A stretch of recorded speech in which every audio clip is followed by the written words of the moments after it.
السلام علیکم ورحمۃ اللہ وبرکاتہ۔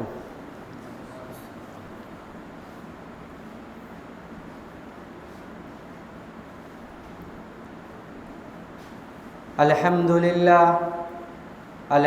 للہ نحمده ونستعینه ونستغفره ونؤمن به ونتوکل علیہ ونعوذ باللہ من شرور انفسنا ومن سیئات اعمالنا من يهده الله فلا مضل له ومن يضلله فلا هادي له وأشهد أن لا إله إلا الله وحده لا شريك له وأشهد أن محمدًا عبده ورسوله يا أيها الذين آمنوا اتقوا الله حق تقاته ولا تموتن إلا وأنتم مسلمون يا أيها الناس اتقوا ربكم الذي خلقكم من نفس واحدة وخلق منها زوجها وبث منهما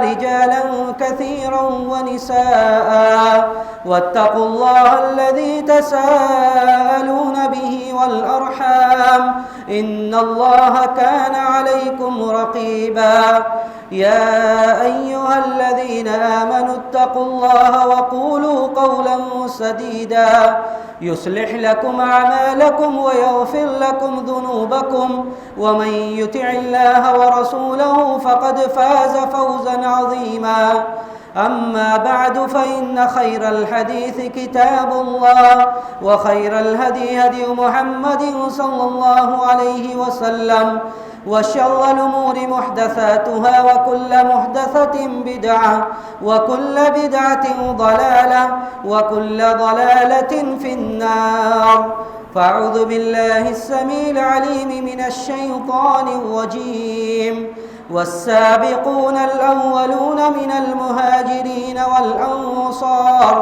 والذين اتبعوهم بإحسان رضي الله عنهم ورضوا عنه وأعد لهم جنات تجري من تحتها الأنهار خالدين فيها أبدا ذلك الفوز العظيم۔ محترم علماء کرام، محترم بزرگوں، دوستوں، نوجوان ساتھیوں، جیسا کہ آپ لوگوں کو اس بات کا بخوبی علم ہے کہ آج کے اس نشست میں، اس پروگرام میں مجھے جو موضوع دیا گیا ہے وہ موضوع ہے صحابہ اکرام کی فضیلت، صحابہ اکرام کی عظمت۔ صحابہ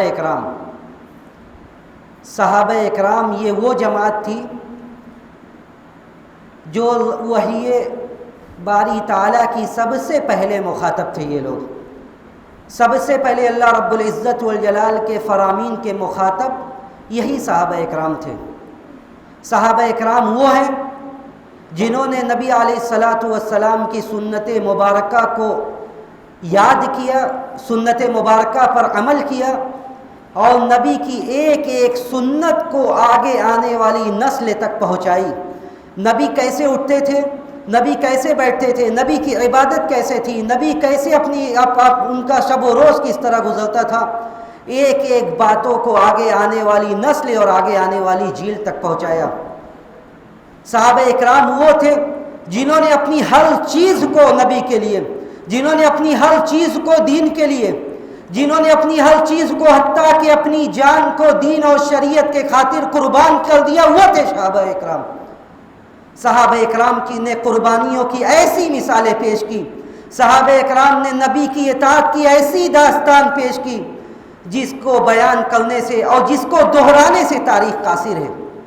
صحابہ اکرام نے اطاعت کی، نبی کی اتباع کی ایسی مثالیں پیش کی جو رہتی دنیا تک سنی جائے گی، رہتی دنیا تک پڑھی جائے گی، اور یہ بیان کیا جائے گا کہ یہ نبی کے صحابہ تھے، یہ نبی کے صحابہ تھے جنہوں نے اپنی پوری زندگی اور اپنے زندگی کے ایک ایک پل کو دین اور شریعت کے خاطر قربان کر دیا تھا۔ یہ تھے صحابہ اکرام۔ آئیے دیکھتے ہیں صحابہ اکرام یہ کون ہے، کن کے اوپر اطلاق ہوتا ہے۔ اس کے لیے ابن حجر رحمہ اللہ کی طرف رجوع کرتے ابن حجر نے صحابہ کن کو کہا ہے؟ ابن حجر رحمہ اللہ کہتے ہیں کہ صحابی وہ ہے من لقی النبی صلی اللہ علیہ وسلم مؤمنا بہ ومات علی الاسلام، کہ ہر وہ شخص سے صحابی ہے من لقی النبی صلی اللہ علیہ وسلم مؤمنا بہ، جنہوں نے نبی کے اوپر عقیدے اور ایمان کے ساتھ نبی کی رسالت کو تسلیم کرتے ہوئے نبی علیہ الصلوۃ والسلام سے ملاقات کی، ومات علی الاسلام، اور اسی حالت میں ان کی وفات ہو گئی۔ تو اس گروہ میں یہ گروہ ایسا ہے جس میں ہر وہ شخص جس نے نبی سے ملاقات کی، ابن حجر کی خود عبارت ہے، ابن حجر کہتے ہیں کہ ہر وہ شخص جس نے نبی سے ملاقات کی، اگر نبی کو دیکھا تو ٹھیک ہے، اگر بینائی نہ ہونے کی وجہ سے نبی کو نہ دیکھ سکے تب بھی وہ صحابی ہیں، نبی کے ساتھ غزوہ میں جنگ میں شرکت کی تب بھی وہ صحابی ہیں، نبی کے ساتھ غزوات میں شرکت نہ کی ہو تب بھی وہ صحابی ہیں، نبی کے احادیث کو روایت کیا ہو تب بھی صحابی ہے، اور کسی وجہ سے احادیث کو روایت نہ کیا ہو تب بھی وہ صحابی ہے۔ ایسا نہیں کہ جو غزوات میں نبی کے ساتھ شریک ہوئے صرف وہی صحابی ہیں، جنہوں نے نبی کی احادیث مبارکہ کو صرف روایت کیا ہے وہ صحابی ہیں، بلکہ کل من لقی النبی صلی اللہ علیہ وسلم مؤمنا بہ ومات علی الاسلام، جس نے بھی نبی سے ایمان کی حالت میں ملاقات کی ہے وہ سب صحابی ہیں، وہ سب صحابی ہیں، اور سب نب اللہ رب العزت والجلال کے وہ سارے فرامین اور وہ سارے فضائل کے مستحق ہیں جو اللہ رب العزت والجلال نے قرآن کے اندر اور پیارے رسول نے حدیث مبارکہ کے اندر بیان کیا ہے۔ صحابہ اکرام کی عظمت کے لیے قرآن کی ایک دو آیات دیکھتے ہیں، اللہ رب العزت والجلال نے کن سیاق میں اور کن اسلوب میں صحابہ اکرام کو بیان کیا ہے۔ سب سے پہلی آیت جو آپ نے پہلے بھی سنی اور میں اس کا اعادہ کروں گا، سورہ توبہ کی آیت نمبر 100۔ اللہ رب العزت والجلال نے ارشاد فرمایا صحابہ اکرام کے کچھ گروہ کے بارے میں۔ اللہ نے فرمایا والسابقون الاولون من المهاجرين والانصار والذين اتبعوهم باحسان رضي الله عنهم ورضوا عنه، اللہ نے یہاں پہ فرمایا کہ والسابقون الاولون من المهاجرين والانصار، کہ مہاجرین اور انصار میں سے جو لوگ سابقین اولین ہیں جنہوں نے ابتدائی وقت میں اسلام کو قبول کیا، یعنی یہ دو گروہ کا تذکرہ اللہ رب العزت والجلال نے کیا۔ پہلے کا تذکرہ یہ کیا کہ جو مہاجر ہیں، مہاجرین کون تھے؟ ایک سادہ سا لفظ ہے کہ جو مہاجر ہیں، ہم سنتے سنتے اتنے بڑے ہو گئے، لیکن کیا ہم نے کبھی ان کی قربانیوں کے بارے میں سوچا کہ مہاجر کون ہے؟ جو اپنے گھر بار کو اللہ کے لیے، اس کے دین اور شریعت کے لیے قربان کر دے، جو اپنے چلتے پھرتے کاروبار کو، جو اپنے اس تعمیر شدہ گھر کو چھوڑ کر اللہ کے دین کے خاطر، اس کے شریعت کے خاطر اپنے شہر کو، اپنے وطن کو چھوڑ دے، وہ مہاجر ہے۔ جس نے اللہ کے دین کے خاطر اپنا سب کچھ نچھاور کر دیا، وہ مہاجر ہے۔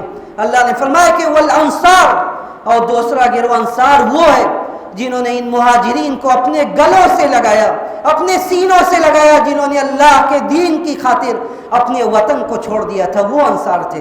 اللہ نے فرمایا کہ جو لوگ، جو مہاجرین اور انصار جو اسلام لے آئے، جو سابقین اولین ہیں، والذین اتبعوہم باحسان، اور جن لوگوں نے احسان کے ساتھ، اخلاص کے ساتھ، خلوص للہیت کے ساتھ ان کی اتباع کی، ان کے منہج کو اپنایا، صحابہ اکرام کے طریقے کو اپنایا، یہ تین گروہ کا تذکرہ اللہ نے فرمایا، اور اس کے بعد ان کے لیے مشترکہ کچھ فضائل کو واضح کیا اس آیت کے اگلے حصے میں۔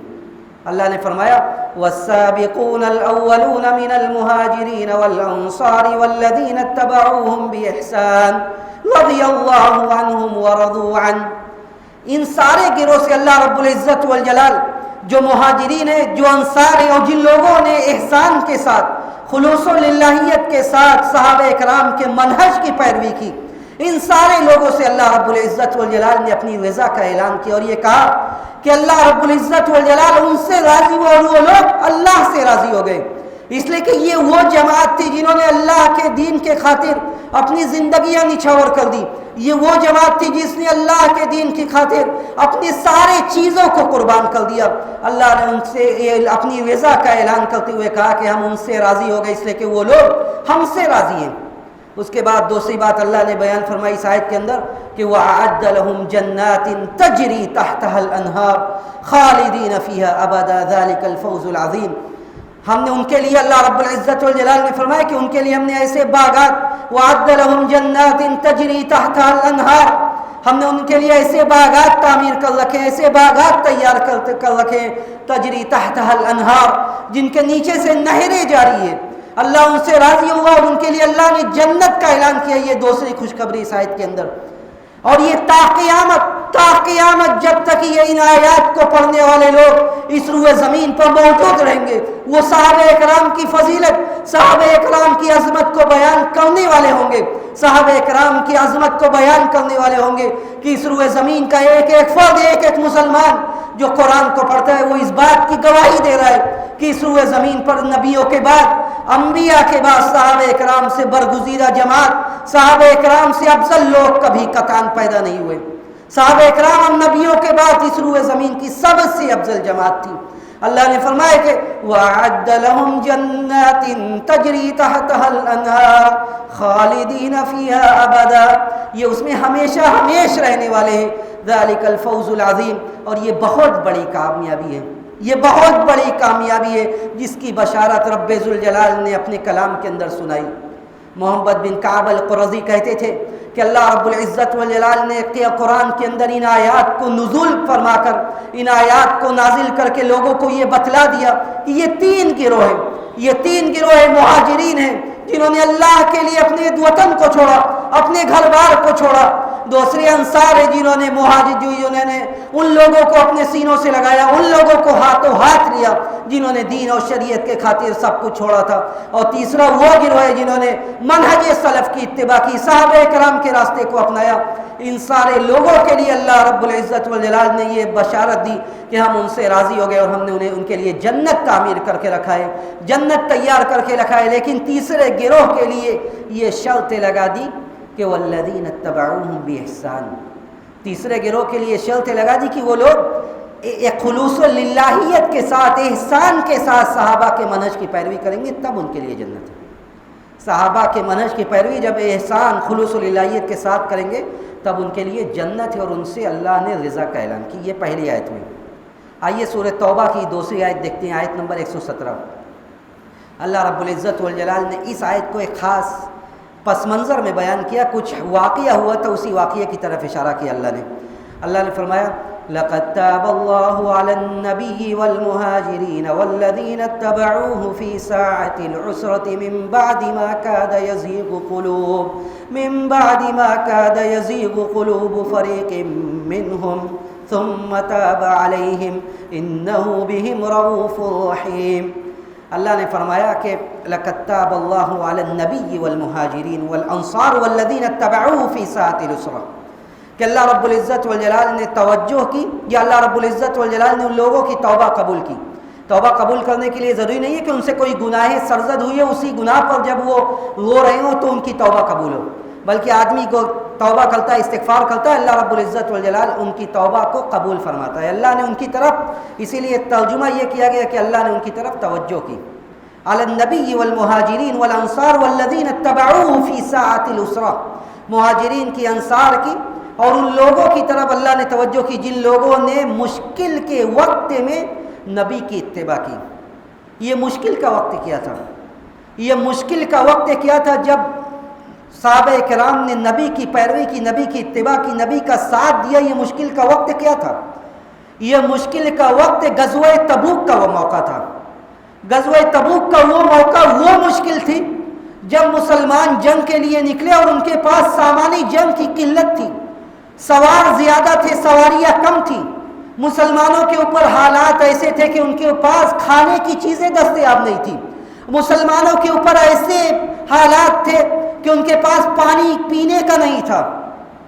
ایسے حالات میں صحابہ کرام مسلمانوں کے ساتھ نکلتے ہیں، اور غزوہ تبوک کے اس موقع کو قرآن نے تعبیر کیا کہ یہ مشکل اور تنگی کا وقت تھا۔ یہ مشکل اور تنگی کا وقت کیسا تھا؟ خود ہم حضرت عمر بن خطاب رضی اللہ تعالیٰ عنہ سے سنتے ہیں کہ یہ مشکل کا وقت کیا تھا۔ حضرت عمر رضی اللہ تعالیٰ عنہ اس مشکل کو، اس تنگی کو بیان کرتے ہیں کہ یہ مشکل کیا تھی۔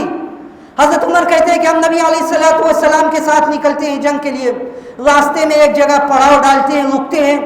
حالت یہ ہے کہ عرب کی گرمی، سخت گرمی، پیاس کی شدت۔ حضرت عمر کہتے ہیں اس جگہ پہ جب ہم نے پڑاؤ ڈالا ہم رکے، حالت یہ ہو رہی تھی کہ گرمی کی شدت کی وجہ سے ایسا لگ رہا تھا کہ ہماری گردنیں ہمارے جسم سے الگ ہو جائیں گی، ہماری گردنیں ہمارے جسم سے الگ ہو جائیں گی۔ یہ تھا سختی کا وقت، یہ تھا مشکل کا وقت۔ حضرت عمر کہتے ہیں حالت یہاں تک پہنچی کہ لوگ اپنے اونٹوں کو ذبح کرنے لگے، اونٹوں کے گوبر سے، گوبر ذبح کرنے کے بعد گوبروں کو نچوڑ کر جو پانی نکلتا تھا لوگ اس کو پینے تک پر مجبور ہو گئے، لوگ اس کو پینے تک پر مجبور ہو گئے۔ حضرت ابو بکر رضی اللہ تعالیٰ عنہ حضرت اللہ کے رسول صلی اللہ علیہ وسلم سے کہتے کہ اللہ کے رسول آپ دعا کیجئے اللہ سے، اے اللہ کے رسول آپ دعا کیجئے، اللہ رب العزت والجلال آپ کی دعا کو قبول کرتا ہے، سنتا ہے، آپ دعا کیجئے کہ اللہ رب العزت والجلال بارش نازل فرما دے، بارش نازل فرما دے، تاکہ یہ پیاس کی شدت، یہ سختی، یہ پریشانی میں کمی ہو جائے۔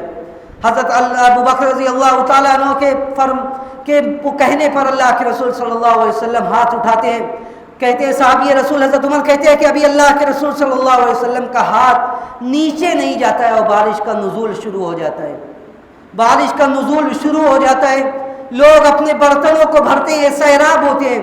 حضرت عمر کہتے ہیں اس کے بعد جب ہم آگے بڑھتے ہیں تو نظر یہ آتا ہے کہ پانی تو صرف یہیں پر نازل ہوا تھا، پانی صرف یہیں پر نازل ہوا تھا، اس کے آگے کہیں پانی نہیں نازل ہوا تھا۔ حضرت عمر کہتے ہیں یہ اللہ کی رحمت تھی، نبی کی دعا کو قبول کرنا تھا کہ اللہ رب العزت والجلال نبی علیہ الصلوۃ والسلام کے کہنے پر بارش نازل فرماتا ہے، لوگ سیراب ہوتے اس کے بعد آگے بڑھتے ہیں۔ یہ مشکل کا وقت تھا۔ مشکل کا وقت کیا تھا؟ قتادہ کی زبانی سنیے کہ مشکل کا وقت کیا تھا۔ قتادہ کہتے ہیں غزوہ تبوک کے موقع پر مسلمانوں کی حالت یہ تھی کہ ایک کھجور کو چیر کر 2 حصوں میں تقسیم کر مسلمان کھانے پر مجبور تھے۔ غزوہ تبوک کی سختی وہ تھی کہ اس وقت مسلمان باری باری سے بسا اوقات ایک کھجور نکالتے تھے اور دوبارہ دوسرے کو دیتے تھے اور وہ اس کو چوستے تھے، اسی کھجور کو وہ چوستے تھے اپنی پریشانی کو، اپنی پیاس کو بجھانے کے لیے۔ یہ صحابہ اکرام تھے، یہ صحابہ اکرام تھے جنہوں نے ایسے وقت میں بھی اللہ کے نبی علیہ الصلوۃ والسلام کا ساتھ نہیں چھوڑا۔ یہ صحابی تھے۔ حضرت عمر کہتے ہیں کہ لوگ پریشان ہو کر یہ نبی سے اجازت طلب کرنے لگے کہ اللہ کے رسول اجازت دیجیے ہم اپنے اونٹوں کو ذبح کر دیں۔ اللہ کے رسول نے اجازت دے دی، اللہ کے رسول نے اجازت دی، کہا کہ ذبح کر دو۔ حضرت عمر آتے ہیں اور آ کر کہتے ہیں کہ اللہ کے رسول اگر آپ اجازت دیں گے کہ ان سواریوں کو ذبح کر دیا جائے گا تو یہ سواریاں ختم ہو جائیں گی، پھر جنگ کیسے ہوگی؟ آپ لوگوں سے یہ کہیے کہ ان کے پاس جو کچھ ہے وہ لے کر آئیں، لے کر آپ کے سامنے حاضر کریں اور آپ اللہ سے دعا کیجئے اس میں برکت کے لیے۔ اللہ کے رسول صلی اللہ علیہ وسلم ایسے ہی کرتے ہیں، ایک چادر بچھائی جاتی ہے، لوگ جو بھی حاضر ہوتا ہے، کوئی روٹی کا ٹکڑا، کوئی ایک مٹھی کھجور، کوئی ایک مٹھی مکئی لے کر آتے ہیں، حاضر کرتے ہیں نبی کے سامنے۔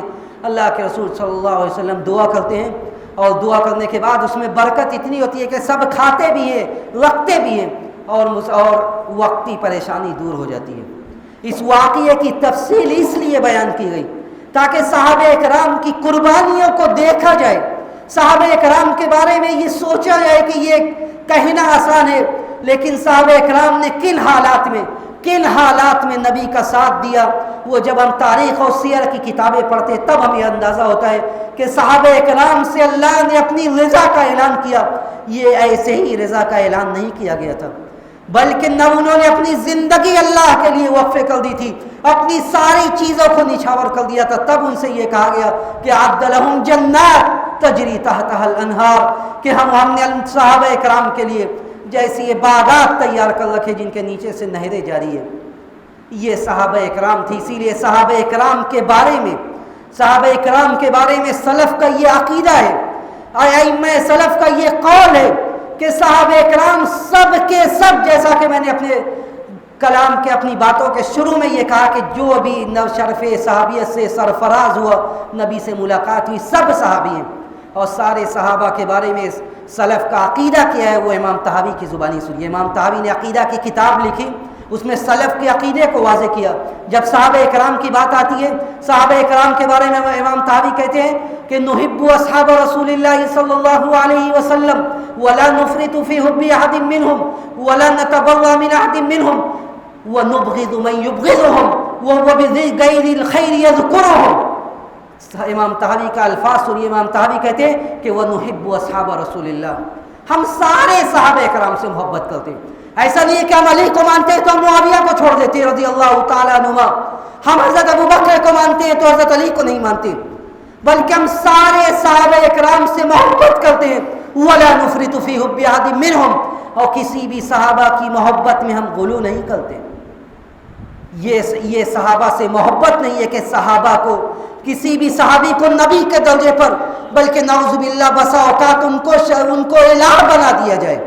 یہ صحابی سے محبت نہیں ہے، بلکہ صحابی سے محبت یہ ہے کہ جتنا اللہ رب العزت والجلال نے جو فضیلت دی تھی ان فضیلت کو تسلیم کیا جائے.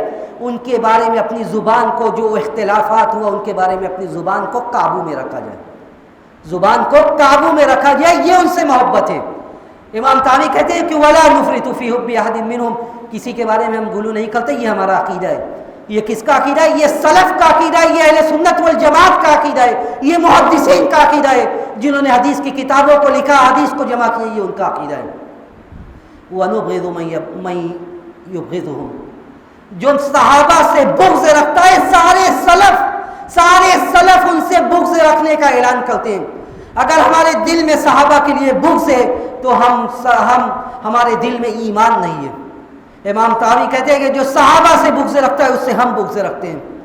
جو صحابہ کا برا تذکرہ کرتا ہے، جو صحابہ کا ذکر سوء کرتا ہے، ہم اس کے بارے میں ہمیشہ ہم اس کے بارے میں کبھی اچھا تصور نہیں قائم کر سکتے. اس لیے کہ صحابہ سے محبت کیا ہے؟ صحابہ سے ہم محبت کیوں کرتے ہیں؟ سوال یہ ہے کہ صحابہ سے محبت کرنا یہ کیوں ضروری ہے؟ امام طحاوی اس کا جواب دیتے ہیں، وہ کہتے ہیں لِأَنَّ حُبَّهُمْ دِينٌ وَإِيمَانٌ وَإِحْسَانٌ. صحابہ سے محبت یہ عین دین ہے، صحابہ سے محبت یہ عین ایمان ہے، صحابہ سے محبت یہ عین احسان ہے. وَبُغْضُهُمْ كُفْرٌ وَنِفَاقٌ وَطُغْيَانٌ، اور صحابہ اکرام سے بغض رکھنا یہ نفاق ہے. صحابہ اکرام سے بغض رکھنا یہ آپ کے دل کے مرض کی دلیل ہے کہ آپ کے دل میں صحابہ کے لیے مرض ہے. جو صحابہ سے محبت کرے گا وہ ایسا نہیں ہو سکتا کہ وہ صحابہ کے بارے میں غلط باتیں بیان کرے. اس لیے شیخ الاسلام ابن تیمیہ رحمہ اللہ کہتے تھے کہ وَمِنْ اُصُولِ اہل السنة والجماعة سلامت قلوبهم وعفیرتهم لأصحاب رسول اللہ صلی اللہ علیہ وسلم. یہ سلف کے اصولوں میں سے ہے. وَمِنْ اُصُولِ اہل السنة والجماعة، سلف کے اصولوں میں سے ہے. کیا اصولوں میں سے کہ ہمارا دل اور ہماری زبان صحابہ اکرام کے لیے محفوظ ہو. ہم جب صحابہ کا تذکرہ کریں اچھا تذکرہ کریں، صحابہ کے بارے میں ہم جو تصور قائم کریں وہ اچھا تصور قائم کریں. یہ ہمارا دین اور ہمارا ایمان ہے. امام احمد کہتے تھے کہ یہ سنت ہے، من السنت، یہ الکف عما شجر بینہم، یہ سنت ہے کہ صحابہ اکرام کے درمیان جو بھی اختلافات ہوا ان اختلاف میں اپنی زبان کو بند کرنا یہ سنت ہے. یہ سلف کا طریقہ ہے، یہ محدثین کا راستہ ہے. جو اس کو چھوڑے گا، جو غلط راستے پر چلے گا وہ گمراہ ہو جائے گا، وہ بھٹک جائے گا. اس لیے کہ یہ صحابہ کون ہیں؟ تیسری آیت میں اللہ رب العزت والجلال نے فرمایا کہ وَقُلِ الْحَمْدُ لِلَّهِ وَالسَّلَامٌ عَلَىٰ عِبَادِهِ الَّذِينَ اصْطَفَىٰ. اے نبی آپ کہہ دیجئے وَقُلِ الْحَمْدُ لِلَّهِ کہ تعریف اللہ کے لیے، وَسَلَامٌ عَلَىٰ عِبَادِهِ الَّذِينَ اصْطَفَىٰ، اور اللہ کے منتخب افراد پر، منتخب بندوں پر اللہ کی سلامتی ہے. سوال یہ پیدا ہوتا ہے کہ یہ منتخب بندوں پر اللہ نے سلامتی کیوں بھیجی؟ کون ہے منتخب لوگ؟ حضرت عبداللہ ابن عباس مفسر قرآن کہتے ہیں کہ اس سے مراد صحابہ کی جماعت ہے. اس سے مراد جب اللہ نے فرمایا کہ وَقُلِ الْحَمْدُ لِلَّهِ وَسَلَامٌ عَلَىٰ عِبَادِهِ الَّذِينَ اصْطَفَىٰ، یہ منتخب افراد کون ہیں؟ یہ جماعت کون تھی جن پر اللہ نے سلامتی کا پیغام بھیجا؟ یہ صحابہ کی جماعت تھی. قربان جائیے شرف پر کے فضیلت، یہ سلام بھیجنے والا کون ہے؟ یہ اللہ رب العزت والجلال سات آسمان کے اوپر سے، عرش سے اللہ کے منتخب افراد پر سلامتی بھیج رہا ہے. وَسَلَامٌ عَلَىٰ عِبَادِهِ الَّذِينَ اصْطَفَىٰ. ابن جریر طبری نے جب تفسیر کی بڑی کتاب کو جمع کیا، تفسیر ابن جریر الطبری جامع البیان، اس میں ابن جریر الطبری نے ذکر کیا اسی مسلک کو اور کہا کہ سلف کا عقیدہ ہے، سارے سلف کا اجماعی قول ہے یہ کہ اس سے مراد صحابہ کی جماعت ہے. اس سے مراد صحابہ کی جماعت ہے جس پر اللہ نے سلامتی بھیجی ہے. امام مالک کہتے تھے کہ یہ صحابہ کی جماعت وہ تھی جن کے عمل اچھے تھے. صحابہ کی جماعت وہ تھی جن کے بارے میں عبداللہ ابن مسعود کہتے تھے کہ من کان منکم مستنا فلیستن بمن قد مات اولئک اصحاب محمد صلی اللہ علیہ وسلم فانهم كانوا وبر هذه الامه قلوبا واقلهم تکلفا واعمقهم علما اولئک اصحاب محمد صلی اللہ علیہ وسلم فانهم كانوا على هدى وصراط مستقیم. جسے پیروی کرنا ہے تو دوسروں کے پیچھے کیوں جا رہا ہے؟ پیروی کرنا ہے، کسی کے نقش قدم پر چلنا ہے تو صحابہ کے نقش قدم پر چلیے. یہ وہ لوگ تھے جو سب سے زیادہ اچھے دل والے تھے، سب سے زیادہ نیک طبیعت والے تھے، سب سے زیادہ علم والے تھے، سب سے کم تکلف کرنے والے تھے. کانوا علی ھدی و صراط مستقیم، جو ہدایت پر تھے، جو سیدھے راستے پر تھے. امام مالک کہتے تھے کہ مجھے یہ پہنچی ہے یہ بات کہ صحابہ اکرام نے جب شام کو فتح کیا، جب صحابہ اکرام وہاں پہنچے تو صحابہ اکرام کو دیکھ کر نصرانی یہ کہنے پر مجبور ہو گئے کہ یہ لوگ تو ہمارے افراد سے جو ہمارے حواری ہیں ان سے بہتر ہے. یہ صحابہ کی جماعت ہمارے جو حواری ہیں ان سے بہتر ہے. امام مالک آگے کہتے ہیں کہ ایک بار انہوں نے اللہ کی قسم یہ بات سچ کہی ہے، اس لیے کہ صحابہ اکرام وہ تھے جن کا عمل اچھا تھا، صحابہ اکرام وہ تھے جن کا دل اچھا تھا. صحابہ اکرام کو اسی لیے اللہ رب العزت والجلال نے ان کے اچھائی کا اثر ان کے چہرے پر ظاہر کر دیا. اللہ نے فرمایا سورہ فتح کی آخری آیت میں اللہ نے ان کے کئی فضائل کو واضح کیا، اس میں ایک بات یہ بھی ذکر کی. اللہ نے فرمایا محمد رسول اللہ والذین معہ اشداء علی الکفار رحماء بینہم تراہم رکعا سجدا یبتغون فضلا من اللہ ورضوانا سیماہم فی وجوہہم من اثر السجود ذلک مثلہم فی التوراۃ ومثلہم فی الانجیل. اللہ نے فرمایا سورہ فتح کی آخری آیت ہے، صحابہ اکرام کے بارے میں فرمایا کہ محمد الرسول اللہ والذین معہ، کہ محمد اللہ کے رسول والذین معہ، جو محمد کے ساتھ ہیں صلی اللہ علیہ وسلم. وہ ان کی فضیلت کیا ہے؟ ان کی پہلی فضیلت یہ اشداء علی الکفار، جو کافروں پر سخت ہیں، رحماء بینہم، جو آپس میں ایک دوسرے پر رحم کرنے والے ہیں. تراہم رکعا سجدا یبتغون فضلا من اللہ ورضوانا. آپ ان کو دیکھیں گے کہ وہ رکوع کی حالت میں، آپ ان کو دیکھیں گے وہ سجدہ کی حالت میں. صحابہ اکرام کی عبادت کیا تھی؟ صحابہ اکرام کی عبادت کیا تھی؟ ایک مختصر سی بات میں اس ضمن میں بیان کروں کہ حضرت عبداللہ ابن عمر جو صغار صحابہ میں سے تھے، جو کم سن تھے نبی علیہ الصلوۃ والسلام کی زندگی میں، لیکن نبی کی کوئی بات مل جائے، نبی علیہ الصلوۃ والسلام کوئی فیصلہ کر دے، کوئی سنت کو نبی کو کرتے ہوئے دیکھ لے، حضرت عبداللہ ابن عمر کبھی چھوڑتے نہیں تھے. حضرت عبداللہ ابن عمر کی عبادت کیسی تھی؟ ان کے شاگرد سے لوگ پوچھتے تھے کہ حضرت عبداللہ ابن عمر گھر میں کیا کرتے تھے، کیسا ان کا شب و روز گزرتا تھا. ان کے شاگرد نافع کہتے ہیں کہ انتم لا تستطيعون، تم لوگ نہیں کر سکتے. عبداللہ ابن عمر گھر میں جس طرح ان کی زندگی گزرتی تھی اس طرح تم نہیں کر سکتے.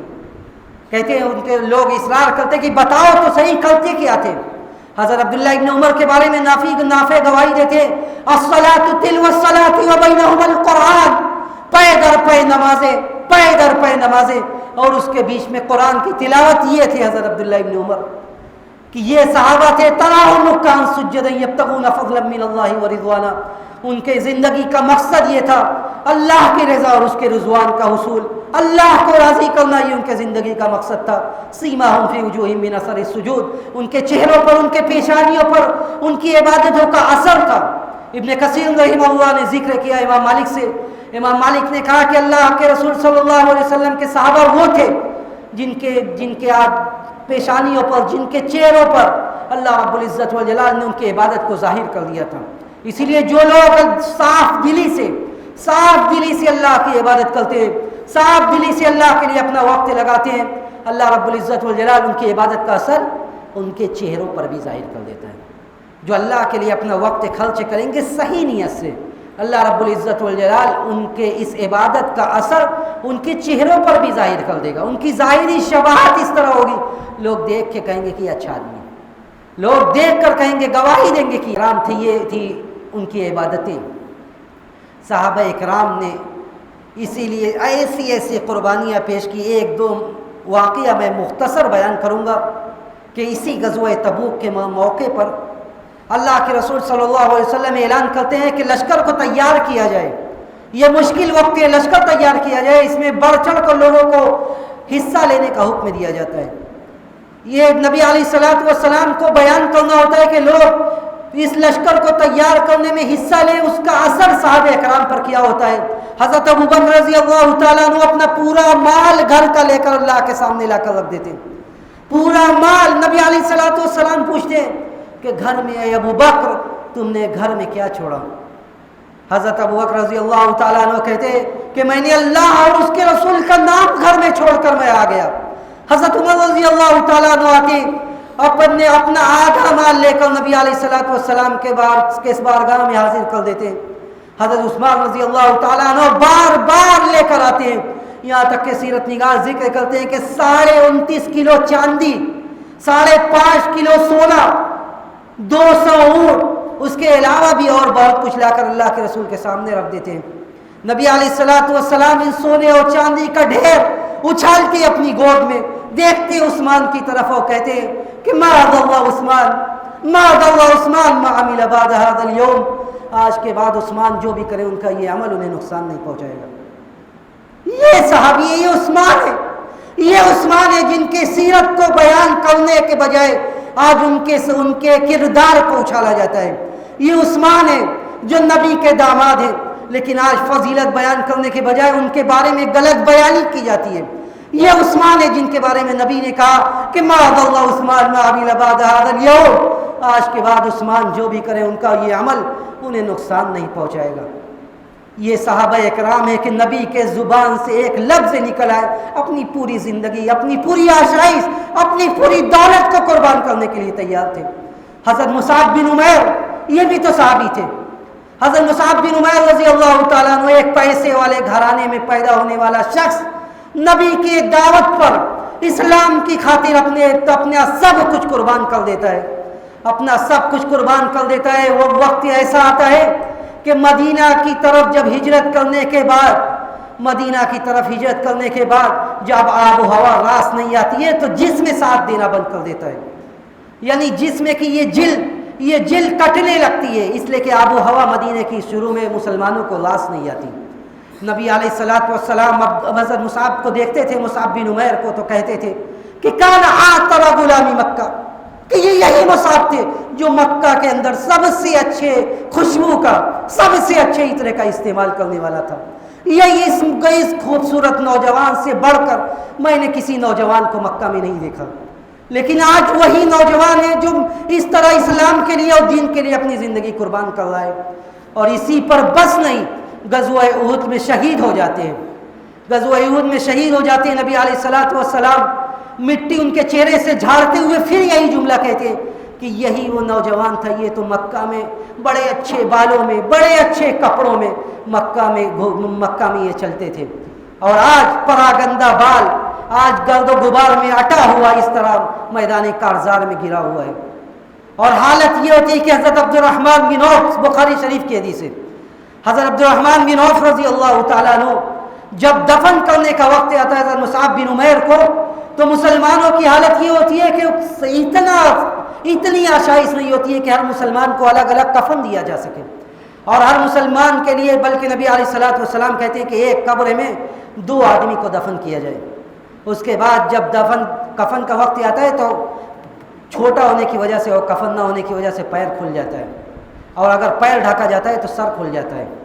حضرت عبد الرحمن بن عوف رضی اللہ تعالیٰ عنہ حضرت مصعب بن عمیر کو یاد کرتے تھے اور کہتے تھے کہ مصعب بن عمیر کو شہید کیا گیا، قتل مصعب بن عمیر وهو افضل مني ولم يوجد له ما يكفن فيه اما ازار واما رداء، مصعب بن عمیر کو شہید کیا گیا اور ایک کفن نہیں ملا، اما ازار واما رداء، اگر سر ڈھاکا جاتا تھا تو پیر کھل جاتا تھا، اور پیر ڈھاکا جاتا تھا تو سر کھل جاتا تھا۔ یہ صحابہ اکرام تھے، یہ صحابہ اکرام کی جماعت تھی، یہ صحابہ اکرام کی قربانی تھی۔ نبی علیہ اور صحابہ اکرام کی زندگی اور نبی کی زندگی کس طرح گزری۔ ایک آخری بات بیان کر کے میں اپنی بات ختم کروں گا کہ نبی علیہ الصلوۃ والسلام کے سامنے بعض صحابہ اکرام آتے ہیں، جو بعض روایات سے پتہ چلتا ہے کہ یہ خود ابو ہریرہ رضی اللہ تعالیٰ عنہ ہے۔ ابو ہریرہ رضی اللہ تعالیٰ عنہ آتے ہیں، کہتے ہیں کہ اللہ کے رسول میں بہت بھوکا ہوں، میرے لیے کچھ کھانے کا بندوبست کر دیجئے۔ نبی علیہ الصلوۃ والسلام اپنے گھر کہلواتے ہیں، پوچھتے ہیں کیا کچھ کھانے کا ہے؟ نبی کی بیویاں کہتی ہیں کہ کچھ کھانے کا نہیں ہے۔ یہ کس کا گھر ہے؟ یہ نبی کا گھر ہے، یہ نبی کا گھر ہے۔ نبی کے گھر سے یہ خبر آتی ہے کہ کچھ ضیافت کے لیے کچھ نہیں ہے۔ نبی علیہ الصلوۃ والسلام صحابہ اکرام میں اعلان کرتے ہیں کہ کوئی ہے جو نبی کے مہمان کی ضیافت کرے؟ کہتے ہیں کہ ایک صحابی حضرت ابو طلحہ رضی اللہ تعالیٰ عنہ تیار ہوتے ہیں۔ اللہ کے رسول کہتے ہیں کہ اکرمی ضیف رسول اللہ، کے ساتھ نبی کے مہمان کی مہمان نوازی کرو۔ حضرت ابو طلحہ رضی اللہ تعالیٰ عنہ اپنے گھر پوچھتے ہیں، ان کی بیوی کہتی ہے کہ بس اتنا ہی ہے کہ کسی طرح بچوں کو کھلا دیا جائے، لیکن نبی کے مہمان کی مہمان نوازی کس طرح کرتے ہیں؟ لے کر جاتے ہیں، کہتے ہیں جب ہم بیٹھ رہے ہیں کھانے کے لیے تو چراغ کو بجھا دو، بتی بجھا دو، تاکہ یہ مہمان یہ نہ سمجھے کہ وہ صرف اکیلا کھا رہا ہے، بلکہ بجھا دینا تاکہ مہمان یہ سمجھے کہ اس کے ساتھ میں بھی کھا رہا ہوں۔ اور ایسا ہی ہوتا ہے، کھانا لگایا جاتا ہے لیکن کھانا تو صرف اتنا ہوتا ہے کہ میزبان نہ کھا سکے، صرف مہمان کھا سکے۔ لیکن نبی کا یہ حکم ہوتا ہے کہ اکرمی ضیف رسول اللہ، کہ نبی کے مہمان کی مہمان نوازی کر سکو۔ اور یہ صحابہ ہوتے ہیں جو نبی کے مہمان کی مہمان نوازی کے لیے بھوکے پیٹ سو جاتے ہیں۔ لیکن اللہ کے رسول صلی اللہ علیہ وسلم کو 7 آسمان کے اوپر سے یہ خبر دی جاتی ہے کہ تمہارے صحابہ نے کل اپنے پہ بھوک کو برداشت کیا اور تمہارے مہمان کی مہمان نوازی کی۔ صبح حضرت ابو طلحہ رضی اللہ تعالیٰ عنہ جاتے ہیں، اللہ کے رسول صلی اللہ علیہ وسلم کہتے ہیں کہ لقد عجب اللہ من صنیعکما، اللہ رب العزت والجلال نے تمہارے اور تمہارے بیوی کے اس عمل سے تعجب کیا اللہ نے، اور اللہ کو ہنسی آ گئی۔ یعنی اللہ رب العزت والجلال نے تعجب کا اظہار کیا کہ ایک آدمی اب نبی کے بات کو سنتا ہے اور اس پر عمل کرنے کے لیے اپنے بھوک کو برداشت کرتا ہے۔ یہ صحابہ تھے، یہ صحابہ کی جماعت تھی۔ اسی لیے نبی علیہ الصلوۃ والسلام نے فرمایا کہ میرے صحابہ کو گالی مت دو، لا تسبوا اصحابی فوالذی نفسی بیدی لو انفق احدکم مثل احد ذهبا ما بلغ مد احدهم ولا نصیفا، کہ میرے صحابہ کو گالی مت دو، قسم ہے اس ذات کی جس کے ہاتھ میں میری جان ہے، اگر تم میں سے کوئی احد پہاڑ کے برابر سونا خرچ کر دے تو وہ تمہارا صحابہ کا ایک مد یا آدھا مد خرچ کیے ہوئے کے برابر ہی نہیں کر سکتا۔ اگر ایک مد اور آدھا مد بھی صحابہ نے خرچ کیا ہے اور ہم احد پہاڑ کے برابر بھی خرچ کر دیں، اپنی پوری دولت اللہ کے راہ میں نچھاور کر دیں، تو ہم صحابہ کی برابری نہیں کر سکتے۔ عبداللہ بن مبارک سے پوچھا گیا، لوگ بات کرتے امیر معاویہ رضی اللہ تعالیٰ عنہ کی فضیلت بیان کرنے سے کوئی یہ کہتا ہے کہ یہ یزیدی ہو گیا، یہ ناصبی ہو گیا، اور یہ باتیں حضرت عبداللہ بن مبارک کے زمانے میں بھی بیان کی جاتی تھی۔ عبداللہ بن مبارک سے لوگ پوچھتے ہیں کہ امیر معاویہ رضی اللہ تعالیٰ عنہ افضل ہیں یا حضرت عمر بن عبدالعزیز؟ حضرت عمر بن عبدالعزیز رحمہ اللہ بہت افضل تھے، یہاں تک کہ ان کو خلیفہ خامس کہا جاتا تھا، عبادت گزار تھے، تقوی شعار تھے، لیکن شرف صحابیت سے ہمکنار نہیں تھے۔ عبداللہ بن مبارک سے لوگ پوچھتے ہیں کہ عبداللہ بن مبارک یہ بتلائیے کہ حضرت امیر معاویہ افضل ہیں یا عمر بن عبدالعزیز؟ عبداللہ بن مبارک جواب کیا دیتے ہیں؟ عبداللہ بن مبارک جواب دیتے ہیں کہ تم لوگ امیر معاویہ کی بات کرتے ہو، تم لوگ حضرت امیر معاویہ کی بات کرتے ہو کہ وہ زیادہ فضیلت والے یا عمر بن عبدالعزیز؟ رب کعبہ کی قسم، امیر معاویہ کے ساتھ جنگ میں شرکت کرنے والا گھوڑے کے اندر جو گرد و غبار گیا ہے، گھوڑے کے اندر جو گرد و غبار گیا ہے، وہ بھی حضرت عمر بن عبدالعزیز سے اتنی مرتبہ اور اتنی مرتبہ زیادہ فضیلت والا ہے۔ ایک دو مرتبہ نہیں بلکہ بہت زیادہ گنا، بہت زیادہ فضیلت والا ہے حضرت عمر بن عبدالعزیز سے۔ کیوں؟ اس لیے کہ امیر معاویہ کاتب وحی ہیں، اس لیے کہ امیر معاویہ نبی کے صحابہ ہیں، امیر معاویہ نبی علیہ الصلوۃ والسلام کے ساتھ انہوں نے اپنی زندگی گزاری ہے، اور آپ یہ بات کر رہے ہیں کہ امیر معاویہ افضل ہیں یا حضرت عمر بن عبدالعزیز؟ اس لیے کہ صحبت نبی کا ساتھ یہ ایسی فضیلت تھی جس کی برابری نہیں کی جا سکتی۔ اس لیے نبی علیہ الصلوۃ والسلام نے فرمایا کہ لمقام، کہ ایک آدمی کا نبی کے ساتھ ایک پل ٹھہرنا، ایک پل نبی کے ساتھ ٹھہرنا، یہ تمہاری پوری زندگی اور پوری زندگی کے عمل سے بہتر ہے۔ تو نبی نے کہا کہ میرے صحابہ کو گالی مت دو، تم فیصل اور حکم مت بنو کہ کون حق پر تھا اور کون باطل پر تھا، بلکہ تلک امت قد خلت لها ما کسبت ولکم ما کسبتم، یہ امتیں گزر گئی جو انہوں نے کیا اللہ رب العزت والجلال، ہمیں امید ہے کہ اللہ رب العزت والجلال نے ان سے رضا کا اعلان کیا تھا اور اللہ ان سے عفو درگزر کا معاملہ کرے گا، وَلَكُمْ مَا كَسَبْتُمْ، اور جو تم کرو گے تم سے اللہ رب العزت والجلال اس بارے میں باس پرس کرے گا۔ اس لیے ہم اپنے بارے میں دیکھیں، اپنی گریبان میں دیکھیں کہ ہمارا عمل کیا ہے، صحابہ کرام کے بارے میں ہم حکم، صحابہ کرام کے بارے میں ہم فیصل نہ بنیں۔ اللہ نے کہ رسول نے فرمایا کہ لا تسبوا اصحابی، میرے صحابہ کو گالی مت دو، جو ایسا کرے گا من سب اصحابی فعلیہ لعنت اللہ، یہ ملعون ہے وہ شخص جو صحابہ کو گالی دے، اس پر اللہ کی لعنت، فرشتوں کی لعنت، سارے مخلوقات کی لعنت ہے جو صحابہ کو گالی دے۔ اس لیے ضرورت اس بات کی ہے کہ ہم صحابہ کرام کی عظمت کو سمجھیں، آگے آنے والی نسلوں کو بتلائیں، جو نوجوان نسل ہے جن کی تربیت ہم کر رہے ہیں ان کو صحابہ کرام کے واقعات سنائیں، ان کو بتلائیں کہ صحابہ کی محبت یہ عین دین ہے، صحابہ کرام کی محبت یہ عین ایمان ہے، یہ ہمارے عقیدے کا حصہ ہے، یہ ہمارے عقیدے کا جز ہے۔ ایسا نہیں کہ ہم کسی بھی صحابہ کے بارے میں عام انسانوں کی طرح گفتگو کریں کہ یہ ایسے تھے اور وہ ویسے تھے۔ ہم اللہ رب العزت والجلال سے یہی دعا کرتے ہیں کہ بار الہ تو ہمارے دلوں میں صحابہ اکرام کی محبت پیدا کر دے، صحابہ اکرام کی قربانیوں کو سمجھنے کی توفیق نصیب فرما دے، صحابہ اکرام سے جیسی محبت مطلوب ہے اس طرح محبت کرنے والا بنا دے۔ بار الہ ہمیں جو بیمار ہیں تو انہیں ان کی بیماری سے شفاء کاملہ عاجلہ نصیب فرما دے۔